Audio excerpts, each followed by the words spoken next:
ইউক্রেনের সুমিতে রাশিয়ার ক্ষেপণাস্ত্র হামলাকে ভুল বলে মন্তব্য করেছেন মার্কিন প্রেসিডেন্ট ডোনাল্ড ট্রাম্প। বলেন, এই যুদ্ধ শুরু করাটাই ছিল মস্ত বড় ভুল।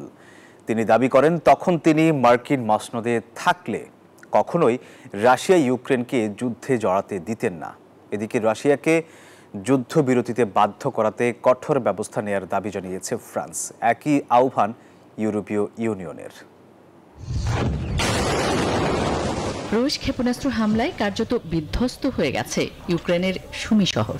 দেশটিতে রোববার রাশিয়ার এমন হামলায় শিশুসহ বহু মানুষ নিহত হয়েছেন, আহত হয়েছেন আরও অনেকে। যুক্তরাষ্ট্রের মধ্যস্থতায় রাশিয়া ও ইউক্রেনের মধ্যে চলমান শান্তি আলোচনার মাঝেই এমন হামলায় স্বাভাবিকভাবেই প্রশ্ন উঠতে শুরু করেছে। জানিয়ে এরই মধ্যে মুখ খুলেছেন মার্কিন প্রেসিডেন্ট ডোনাল্ড ট্রাম্প। বান্ডেল থাকলে প্রতি সেনমানিতে টাকা বাঁচবে।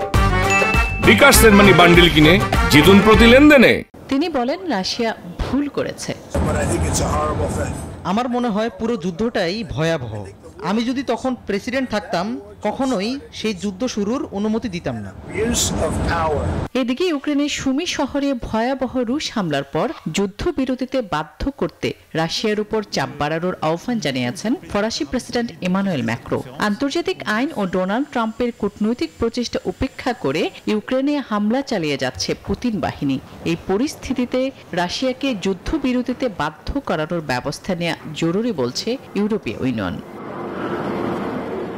ইউক্রেনের সবচেয়ে শক্তিশালী সামরিক মিত্র যুক্তরাষ্ট্র ক্ষমতায় আসার পর ট্রাম্পের অধীনে যুদ্ধ বন্ধে আলোচনা শুরু হয়। এক পর্যায়ে ট্রাম্পের সঙ্গে ফোন আলাপে পুতিন ইউক্রেনের জ্বালানি স্থাপনায় হামলা না চালাতে রাজি হলেও বাস্তবে প্রায় প্রতিদিনই উভয় দেশ একে অপরকে লক্ষ্য করে হামলা চালাচ্ছে।